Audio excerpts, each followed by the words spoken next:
Sumeer and Alex एक काफी romantic mood के साथ बेड पर चले जाते हैं। वो दोनों एक दूसरे के काफी ज्यादा क्लोज आ चुके थे कि तभी सुमीर एलेक्स के टच से अनकंफर्टेबल होने लगती है। वो अपनी जगह से उठते हुए कहती है, सॉरी सर, मैं ये नहीं कर सकती।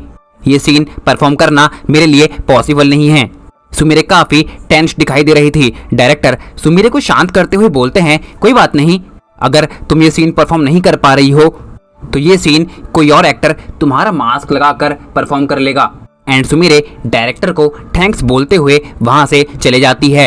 एलेक्स भी अपनी जगह से गुस्से के साथ उठते हुए बाहर चले जाता है। आई एम प्रीटी श्योर आप लोगों के माइंड में ये चल रहा होगा कि यहाँ पर आखिर चल क्या रहा है। तो एज वी ऑल नो, सुमीर मित्सू से दूर होने के बाद एलेक्स के साथ ऑस्ट्रेलिया आ गई थी और यहाँ पर वो उसके साथ एक मूवी के लिए सीन शूट कर रही है। आप लोगों को क्या लगा था सुमीर ने मित्सू को धोखा दे दिया है? मित्सू सिर्फ उसके दिमाग से गया है, दिल से नहीं। इसके बाद सुमीर अपने कुछ और माइनर सीन्स परफॉर्म करके अपने घर के लिए निकल जाती है। पूरे रास्ते सुमीर एक बहुत गहरी सोच में डूबी हुई थी, यहाँ तक कि वो अपनी मैनेजर की बात तक का रिस्पॉन्स तक नहीं दे रही थी। एंड इन सभी चीजों के बीच सुमीर अपने घर पहुंचती है। घर पहुंचकर सुमीर डायरेक्टली जाकर अपने बेड पर लेट जाती है। अचानक से आज सुमीर के माइंड में कई तरह की पुरानी चीजें सामने आ रही हैं। वो अपनी जगह से उठते हुए एक चेयर पर जाकर बैठ जाती है जहां पर सामने की तरफ मित्सू की एक फोटो रखी हुई थी। वो उसे स्टेयर करते हुए बोलती है, इतने सालों बाद भी मैं तुम्हें आज तक नहीं भुला पाई हूँ। ऐसा कोई दिन नहीं रहा जब मैंने तुम्हारे बारे में सोचा ना हो। तुम्हारा वजूद मेरी हर याद में रहता है, तुम्हारी प्रेजेंस मेरी हर सांस में रहती है। वो शाउट करते हुए कहती है, पर ऐसा क्यों? जब तुमसे प्यार नहीं तो तुम्हारे लिए इतनी फिक्र क्यों? बताओ मुझे। इतना कहते हुए सुमीर शांत हो जाती है। उसके रूम में पिन ड्रॉप साइलेंस छा जाता है। आफ्टर सम टाइम सुमीर उस साइलेंस को ब्रेक करते हुए कहती है, शायद मैं आज भी झूठ बोल रही हूँ। झूठ अपने आप से, झूठ एलेक्स से, कि मैं भी उसे पसंद करने लगी हूँ और बहुत जल्द मैं उसके साथ शादी कर लूंगी। मैंने अपना करियर सिक्योर करने के लिए ये कह तो दिया, पर मेरा दिल आज भी सिर्फ तुम्हारे लिए धड़कता है मित्सुओ। लेकिन अब इन सभी बातों में कुछ नहीं रखा और सुमीर मित्सु की फोटो को डाउन करते हुए डिनर करने के लिए चले जाती है। अब सीन शिफ्ट होता है और हम मित्सु को देखते हैं। इन कुछ सालों में काफ़ी चीज़ें पूरी तरह बदल चुकी थी। हमारा मित्सु पहले की तरह अब बिल्कुल नहीं रहा। वो मित्सु जो काफ़ी इनकॉन्फिडेंट हुआ करता था, सबसे काफ़ी प्यार से बात किया करता था, आज वो कहीं खो चुका है। आज का मित्सु पूरी तरह अलग है। वो पहले से काफ़ी कॉन्फिडेंट है। वो किसी की फीलिंग्स की ज़्यादा कदर नहीं करता और इन शॉर्ट आज के टाइम पर वो एक प्ले बॉय है। मित्सु के लुक्स और एथिक्स इतने ज़्यादा अच्छे हो चुके थे कि उसके ऊपर शहर की सारी लड़कियां मरा करती थी। हमारा मित्सु उन सिनेमा वालों की तरह कोई एक्टर तो नहीं, पर आज के टाइम पर वो उनसे कम भी नहीं है। मित्सु अपनी गर्लफ्रेंड को घर पे ड्रॉप करके अपनी डेस्टिनेशन के लिए निकल चुका था। वो जैसे ही अपने हाउस को रीच करता है वैसे ही उसकी मॉम उसके ऊपर टूट पड़ती है। वो कहती हैं, मित्सुओ तुम इतने टाइम से कहाँ गायब हो? ना कोई फोन, ना कोई मैसेज। जानते हो हम कितना परेशान हो गए थे। मित्सुओ एक लंबी सी सांस लेते हुए बोलता है, रिलैक्स मॉम, मैं कोई छोटा बच्चा नहीं हूँ जो किडनैप हो जाऊं।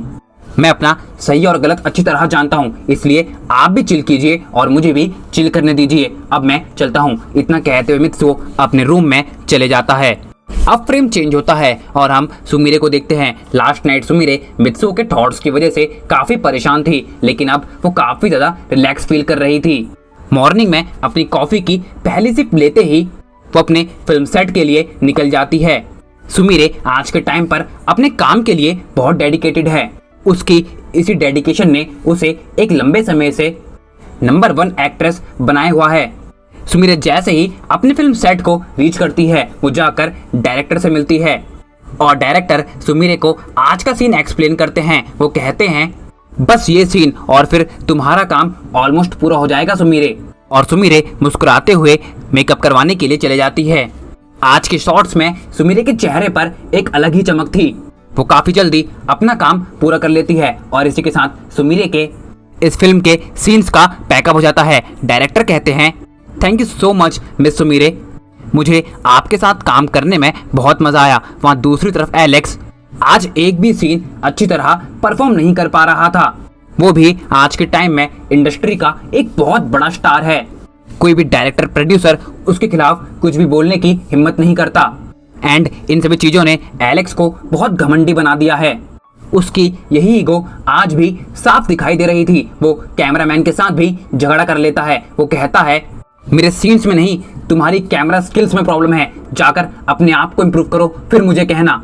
और वो काफी गुस्से के साथ सेट छोड़कर चले जाता है। डायरेक्टर एलेक्स के इस बिहेवियर से परेशान हो चुके थे। वो अपना सर पकड़कर एक चेयर पर बैठे हुए थे। सुमीरे उनके पास आकर सारी बात पता करती है। डायरेक्टर बोलते हैं अगर इंडस्ट्री में एलेक्स का नाम ना हो तो उसे कोई पूछे भी ना। सच में उसकी वजह से फिल्म की शूटिंग डिले होती जा रही है। आज भी वो सेट छोड़कर चला गया।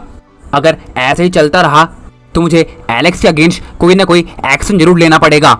ये सुनकर सुमीरे को ठीक नहीं लगता और वो डायरेक्टर को काम रहने के लिए कहती है। डायरेक्टर कहते हैं एक तरफ आप हैं सुमीरे जो सबसे इतनी प्यार से बात किया करती हैं, और वहाँ दूसरी तरफ वो जो हमेशा मोस्टली काम खराब ही करते हैं।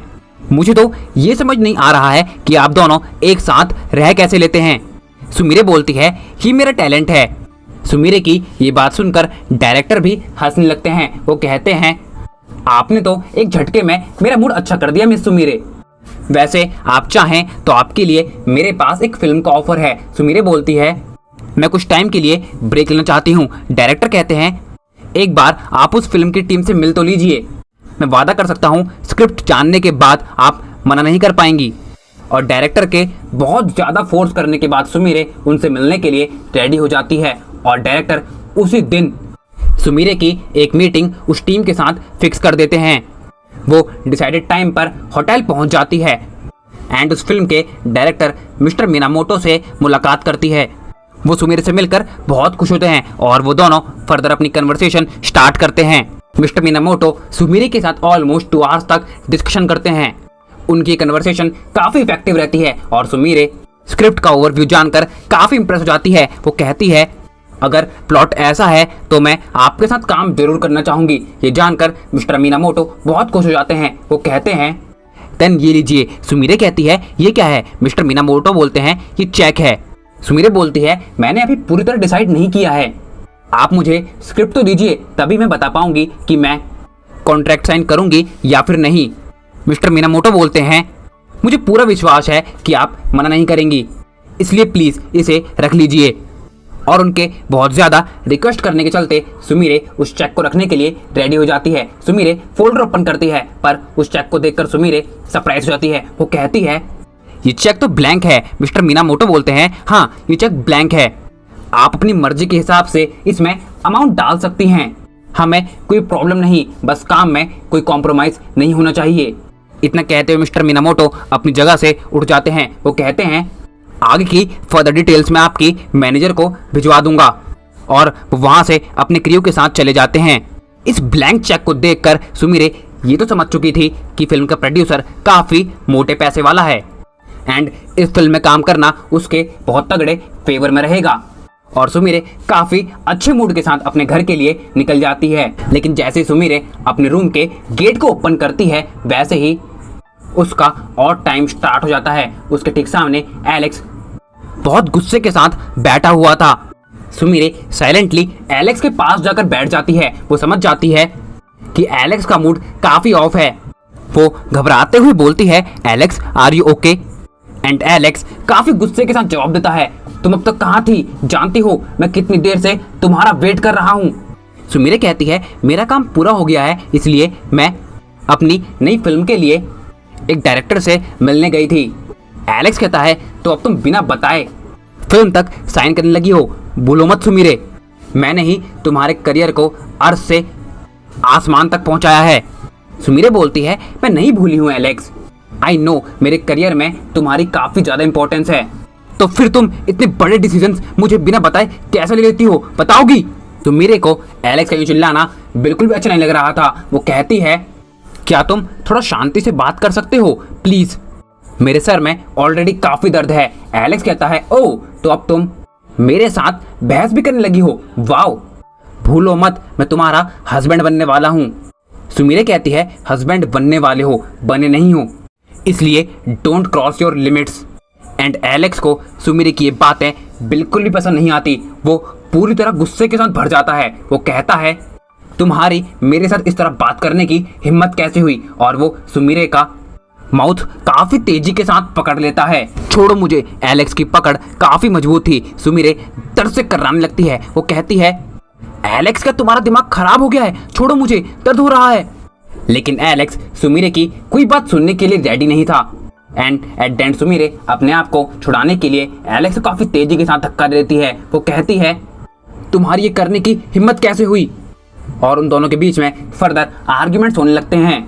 और at the end Sumire Alex के ऊपर हाथ उठा देती है। वो कहती है, तुम इसे डिजर्व करते हो। जब आप किसी के गाल पर नहीं उसकी ईगो पर थप्पड़ मार दें तो वो पूरी तरह घुटनों पर आ जाता है। वो कहता है, सुमिरे तुम्हें थप्पड़ बहुत महंगा पड़ेगा। सुमिरे भी काफी एग्रेसिव होते हुए आंसर करती है, मुझे तुम्हारी कोई परवाह नहीं और मैं तुम्हारे साथ अपने सभी रिलेशंस खत्म कर रही हूँ। मुझे अपनी शक्ल मत दिखाना। एंड एलेक्स सुमिरे को धमकी देते हुए वहां से चले जाता है।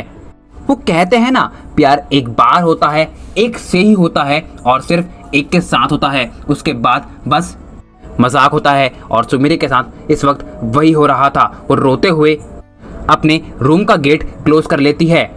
सुमिरे वो पूरी रात एलेक्स को कोसते और मित्सुओ को याद करते बिता देती है। वो कंटिन्यूसली बस यही कह रही थी, मेरे साथ ऐसा क्यों हुआ? मैंने जिससे प्यार किया वो मुझे छोड़कर चला गया और अब मैं जिससे प्यार की उम्मीद कर रही हूँ वो मुझे इतनी बुरी तरह ट्रीट कर रहा है। और एंड इसी तरह सुबह हो जाती है। सुमिरे अपनी आंखों में डार्क सर्कल्स लिए फ्रेश होने के लिए चले जाती है। उसके बाद सुमिरे कुछ देर के लिए सो जाती है और उसकी आंख दोपहर में उसकी मैनेजर के उठाने पर खुलती है। सुमिरे की मैनेजर बोलती हैं, मिस सुमिरे क्या आप मुझे कुछ देर के लिए अपना टाइम दे सकती है? सुमिरे कहती है, श्योर। सुमिरे की मैनेजर बोलती है, मैं आपके साथ आपकी नई मूवी के रिगार्डिंग डिस्कशन करना चाहती हूँ, टर्म्स कंडीशंस और भी कई सारी चीजें। एंड सुमिरे और उसकी मैनेजर इस बारे में बातें करने लगते हैं। सुमिरे की मैनेजर उसे स्क्रिप्ट का ओवरव्यू देने लगती हैं। वो कहती है, स्क्रिप्ट काफी जोरदार है, मेरे हिसाब से आपको इसमें काम करना चाहिए। ये सब सुनकर सुमिरे भी बहुत एक्साइटेड हो जाती है। वो कहती है, आप कह रही हैं तो मैं इस प्रोजेक्ट से बिल्कुल भी पीछे नहीं हटने वाली, लेकिन इसमें एक प्रॉब्लम है। ये कहते हुए सुमिरे की मैनेजर शांत हो जाती है। सुमिरे कहती है, क्या प्रॉब्लम? सुमिरे की मैनेजर बोलती है, शायद आपको ये सुनकर अच्छा न लगे पर इस फिल्म की पूरी शूटिंग जापान में होगी और आपको वहीं जाना होगा।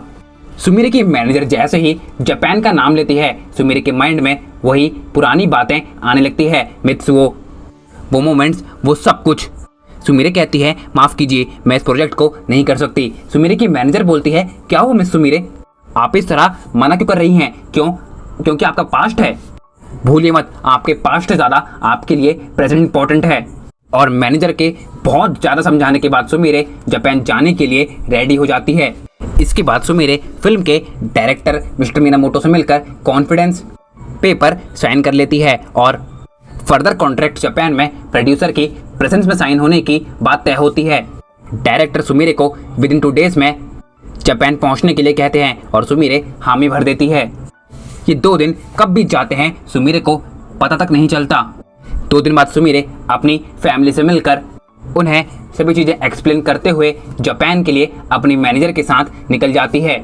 सुमिरे को लेने के लिए प्रोड्यूसर का प्राइवेट जेट आया हुआ था एंड उसी जेट में मिस्टर मीनामोटो और उनका क्रू भी ट्रैवल कर रहा था। वो सभी प्रोड्यूसर की बहुत ज़्यादा तारीफ कर रहे थे। वो बता रहे थे कि हमारे प्रोड्यूसर बहुत अच्छे हैं, वो पूरे स्टाफ के साथ काफ़ी अच्छा बिहेवियर रखते हैं।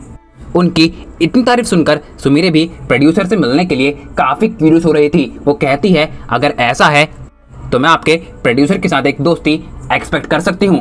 डायरेक्टर बोलते हैं, फॉर श्योर। वो सबके साथ काफ़ी काइंड रहते हैं। वो एक काफ़ी यंग एंटरप्रेन्योर है, जापान के एक राइजिंग स्टार हैं। आपको उनसे मिलकर पक्का बहुत अच्छा लगेगा। और इन सभी बातों के साथ कब घंटों का ट्रैवल भी जाता है पता तक नहीं चलता। और सुमिरे सालों बाद जापान में एंटर करती है। उसके पहले कदम के साथ ही उसे मीडिया वाले पूरी तरह घेर लेते हैं। वो कई तरह के सवाल जवाब करने लगते हैं। वो पूछते हैं, आप यहाँ पर क्यों आई हैं, कि आप परमानेंटली यही रुकेंगी, एक्सेट्रा एक्सेट्रा। पर सुमिरे मीडिया से ज़्यादा इंटरेक्ट नहीं करती और वो कार में बैठते हुए अपने होटल के लिए निकल जाती है। डायरेक्टर सुमीरे को आराम करने के लिए कहते हैं। वो बोलते हैं अभी आप रेस्ट कीजिए, प्रोड्यूसर आपसे शाम को मिलेंगे। हमने वहाँ पर आपके लिए एक छोटी सी वेलकम पार्टी भी अरेंज की है क्योंकि आप सालों बाद जापान आ रही हैं।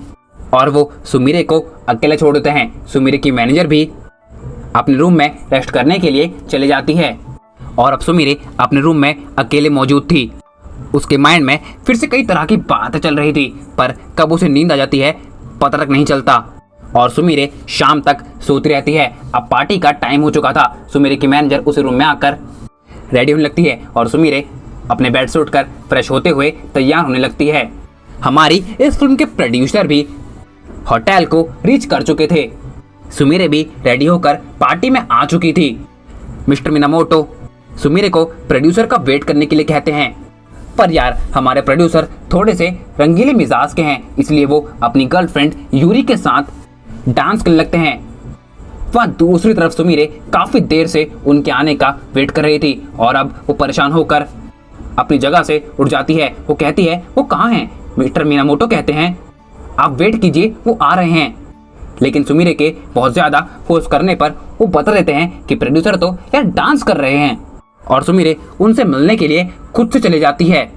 सुमीरे के पास डायरेक्टर की दी हुई काइंड ऑफ पहचान थी, इसलिए वो प्रोड्यूसर को पहली नज़र में पहचान जाती है। वो उनके कंधे पर नॉक करती है, पर जैसे ही हमारे प्रोड्यूसर पीछे मुड़ते हैं सुमीरे पूरी तरह सरप्राइज हो जाती है क्योंकि हमारी इस फिल्म का प्रोड्यूसर कोई और नहीं मित्सुओ सुआ है। तो गाइस इसी के साथ एंड करते हैं हम आज के हमारे इस पार्ट को। आई होप कि आप सभी लोगों को बहुत ज़्यादा पसंद आया होगा। पसंद आया होगा तो यार जरूर से लाइक कर देना, चैनल पर नए आए हो तो यार सब्सक्राइब कर देना, कमेंट करके जरूर से बताना आप सभी लोगों को वीडियो कैसा लगा है। नोटिफिकेशन बेल को जरूर से प्रेस कर देना ताकि आप सभी लोगों को चैनल के आने वाली वीडियोस की नोटिफिकेशन सबसे पहले मिल सके।